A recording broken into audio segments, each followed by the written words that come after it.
I'm Karen. We're going to talk about a topic that's very worrying for a lot of parents. How to spot if their child has an eating disorder and what to do about it. I'm here with my friend Yvonne Green, who is a counselor and eating therapist. Hi, Yvonne. Hi. So nice to see you. Thank you so much for coming. Thank you for inviting me. Parents are concerned that their child may have an eating disorder, or a lot of them just want to confirm that their child doesn't have an eating disorder. Can you try to talk about a distinction for us between fussy eaters, children with issues, and a child who actually has an eating disorder? Okay, I think we tend to know our children, what their eating habits are like. They might not eat peas one day, but then they'll eat them the next. They might sort of miss out the odd meal. But an eating disorder is much more continuous and serious, and it's quite sort of different behaviour. It's avoiding meals, it's trying to lose weight, actively losing weight. So you'll start to notice, if you're worried, then that's usually the first sign. So as soon as the parent starts to worry themselves, then they might be worrying for a reason. I think if you see unusual behaviour, not sitting having meals with the family, maybe sort of eating out and saying they've eaten when they haven't. If you're concerned and there's lots of unusual behaviour, then that's quite often the first thing to look for. Okay, well, let's start with anorexia. You very kindly put together a checklist, which is on my website, for things that parents should look for to spot whether their child has anorexia. Can you talk about some of those things for us? Okay, anorexia is actively dieting, restricting food, and trying to lose weight. There's various signs: secretive behaviour, being withdrawn, quite often moody, cooking for the family but not always wanting to eat, constantly counting calories, very aware of their body shape and their body weight, a denial that there's an issue, maybe a bit aggressive. Sounds like every teenager there. So it's unusual behaviour, quite extreme behaviour. Quite extreme. I do know what you mean. I've had a couple of friends whose children have had anorexia, and they were very concerned about things being cooked next to other food, as though the calories might jump from one to the other, or... So quite obsessive, yeah, quite sort of very pickety and finicky about food, and like you say, sort of, you know, looking into minute detail about what food contains, yeah. Yes.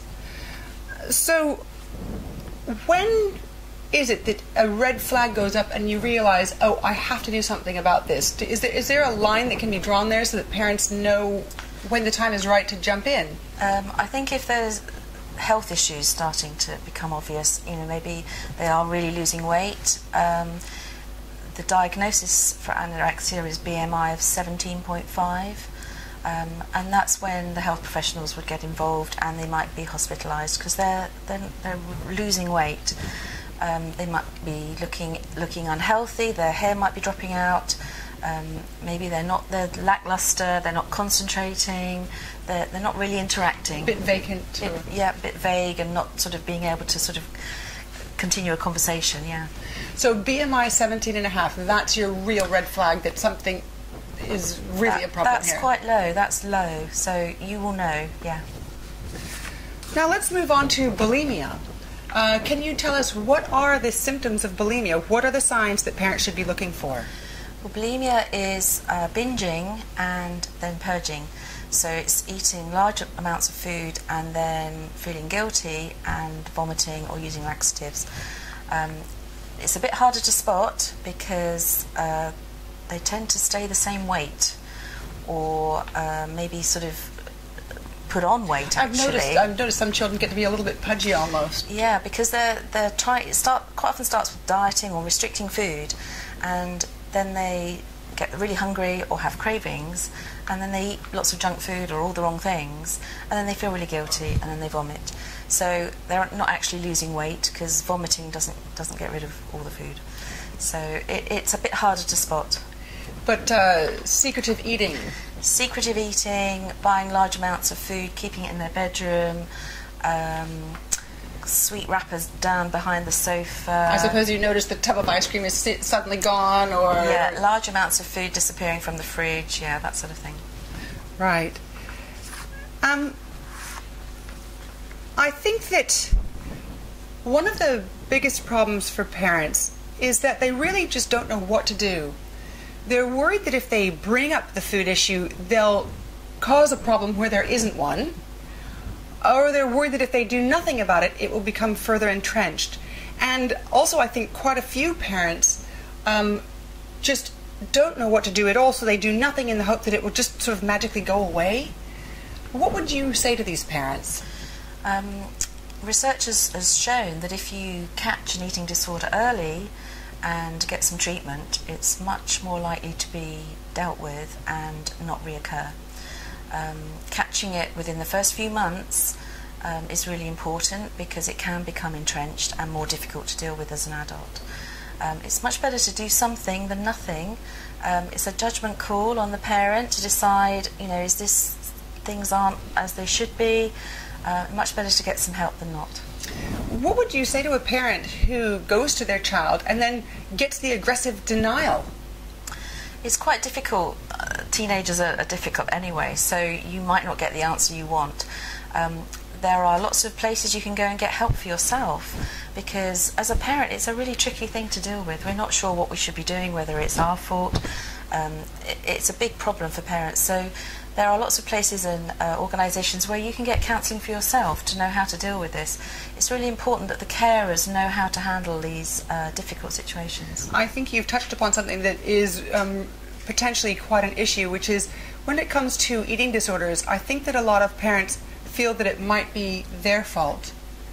What would you say to these parents? And that's really interesting, because parents often feel to blame.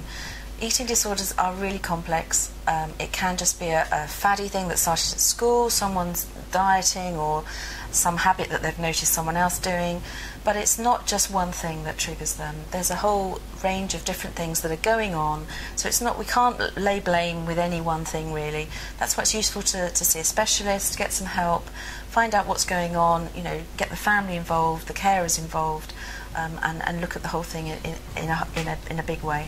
So you're saying don't just send your child in for counselling, but the family and the parent. Collaborative counselling has been shown to be much more effective, especially with teenagers. It's the environment that they're in and giving them space to talk about feelings and their emotions and what's happening for them, yeah. So Yvonne, if you were to give one piece of advice to parents out there who are concerned that their child has an eating disorder, what would that be? I think to do something rather than nothing. As we've said, it's much better to sort something out early rather than leave it and let it get more serious. So seek help for yourself. Think about how it's affecting you. Do I need to get help for myself? Should I talk to somebody who knows about these things so that I can handle it better? Great. Thank you so much, Yvonne. Thank you. Yvonne has created a really useful checklist I mentioned that is on my website, and we've also done another video which is all about how to prevent your child having an eating disorder. Again, take a look at that on my website.